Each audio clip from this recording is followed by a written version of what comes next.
Happy Mother's Day.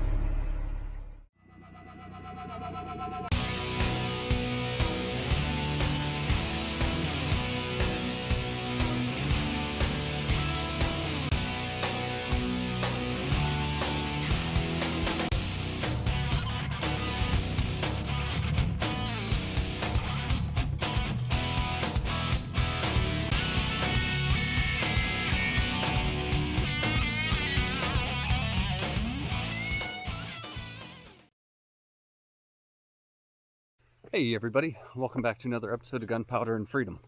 So if you saw the last video, you saw me ripping down the carport. Julian and Elliot showed up at the very end there to help me out with the little bit of cleanup that we had left to do.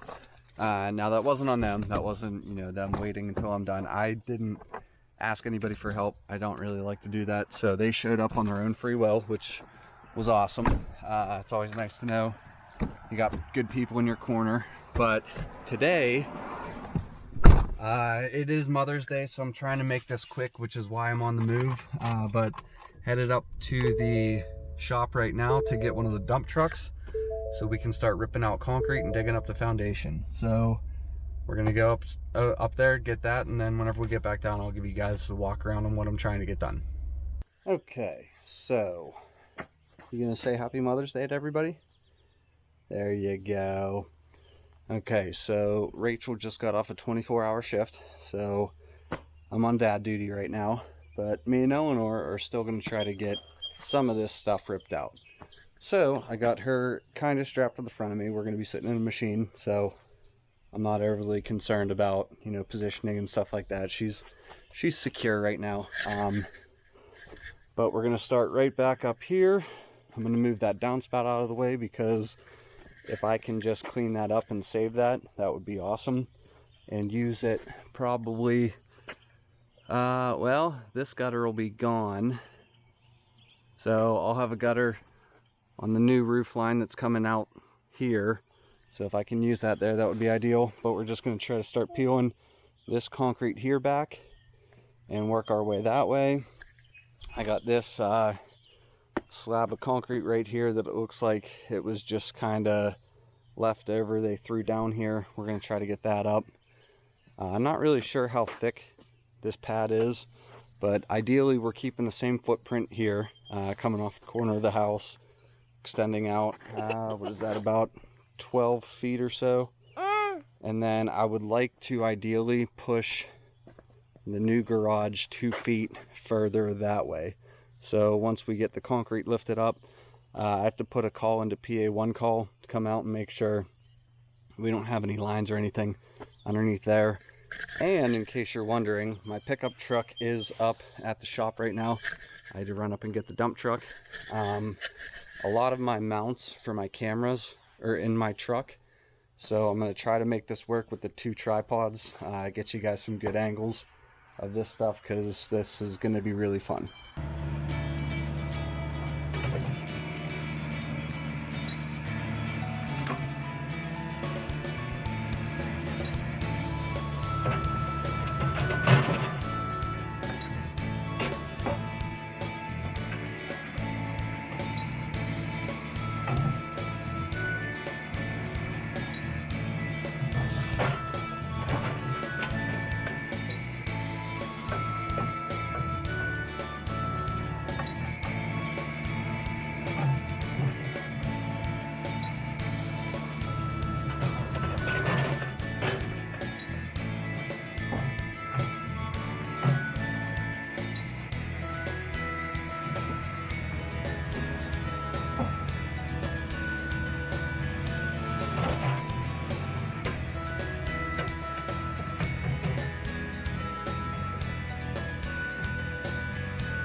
Okay, so we got the first, there were 2 pads here, plus this little blob of excess concrete, I'm assuming. We got that all ripped out and loaded up, and I popped up a corner of this next pad. The truck is pretty full, so we're not going to load up anymore today, but I got this corner popped up, and I just really wanted to see what all was involved with this wall. And I mean, tearing down that carport, it wasn't built the greatest. There were a bunch of stuff that, you know, I saw it whenever we were looking at buying this house. Kind of knew, regardless of our future plans, it was going to have to come down and be rebuilt some point in time.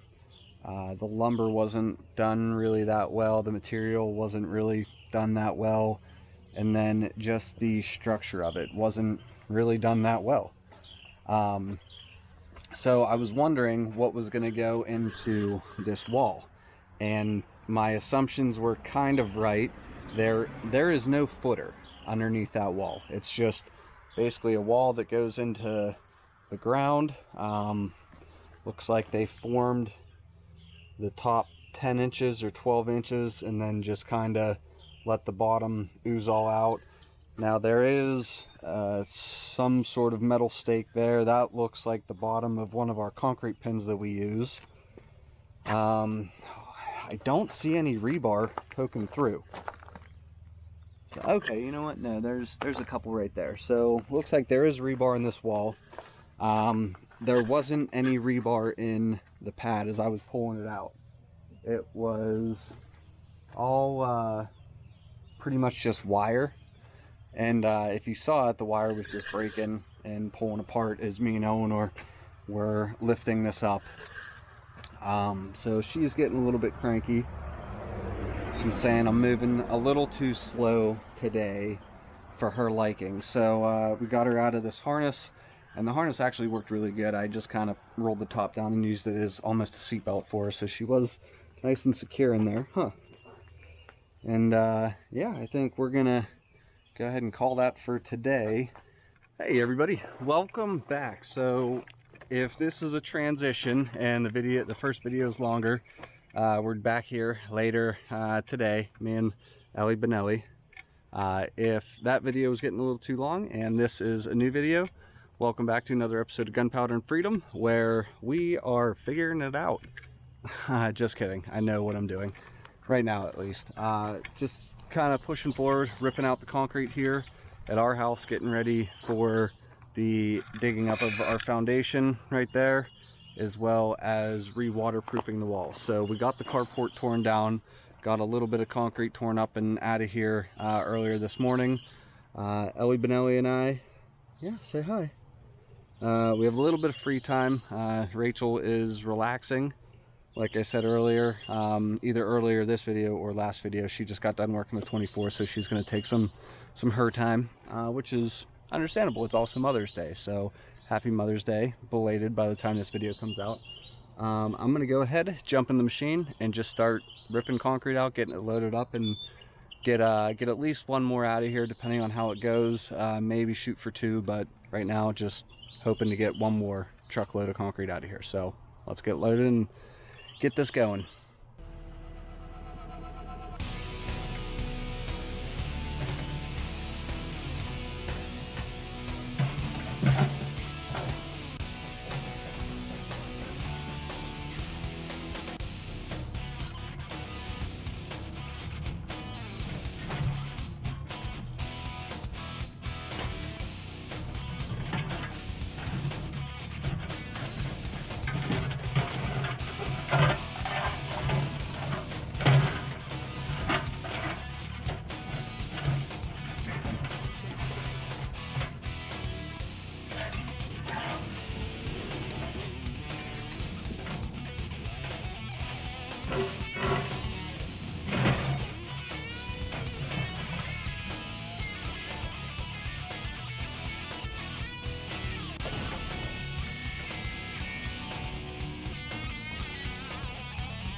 So one thing about me, if you haven't gathered it yet, which I think I've done a pretty good job at minimizing the amount of my personality that I show. I am more of a outgoing person. I can talk to pretty much anybody, but the one thing about me is that when I have a little hiccup or a little bump in the road, inside I just lose it and I think, oh my gosh, this is the worst possible thing ever. This whole thing's screwed, like this situation here. I'm thinking, oh my God, I got water coming in my house. The whole foundation needs re-waterproofed. I gotta dig everything up. The house is screwed. Just rip it down and restart or whatever. But what I'm finding is, so that first little section up here, there wasn't any rebar in that section there. There was some wire, but that was pretty much it. Now, when I got back to the corner here and started working my way back, I'm sure you guys saw, there was rebar here. I had to flip the screen around, and I won't do that when I'm recording, but there is rebar in this concrete here. There's rebar, and then every once in a while I'm finding like bits and pieces of wire. So it is a very small gauge rebar. I want to say that's probably 3/8. It's definitely not 1/2 inch. However, in this wall I was finding little sticks of like 3/4 bar, maybe even 5/8. But the problem is that it was going into the ground. It wasn't, the whole thing wasn't in the concrete. So as you can see, it started rusting. It just started corroding. So I'm getting these things that are popping out, and I mean, the wall's coming out pretty easy. It's not on a footer. I don't even want to say anything else about it. But anyways, what I was getting at is, I'm sitting here thinking, okay, my whole foundation's screwed. I need to dig up my entire wall. I need to re-waterproof the entire thing. But what I'm finding is that they drilled into the cinder block, into probably, my guess would be the cells of the cinder block, to tie rebar in. Now, if you've seen on our channel, we do drill into foundation walls, but 99% of the foundation walls that we're drilling into are solid concrete. So we don't have to worry about this. And when we do get to cinder block, if we drill in, we drill into the mortar joint. That way it's encased in concrete and cinder block, or mortar, I'm sorry, it's encased in mortar and cinder block, because the sides of the block are, you know, a little bit open. Well, for the most part, I guess, because you get all that mortar in the middle of it and you smush them together. I'm not a block mason, but that would be my guess, that these are solid, and that's why we don't have an issue, hopefully. But these holes are going into the cells. So what I'm thinking is, maybe my foundation isn't completely screwed. Maybe the water was just sitting up against the wall, finding its way into these holes and working its way down into the block. So what I'm gonna do is keep ripping this out now, because the problems I'm having are back here. This is where the issue is. This is where my office is. So once I get back to there, if the soil looks like this, where, you know, it's not wet, it's not super dry, you can't throw it up in the air and get dust, but it's not really wet. It's not like it's saturated in water and there's water just sitting there. So I'm going to get more of this ripped out here in the next day or two and see if that is the problem. Because if that's the problem, then I just went from 0 to 100 for absolutely no reason, saying I need to dig up the foundation. If that's actually the problem, that's a very easy fix. So that's what I'm really hoping the problem is. That would be awesome. That would save me probably a week's worth of work if that's the problem. So fingers crossed, let's find out.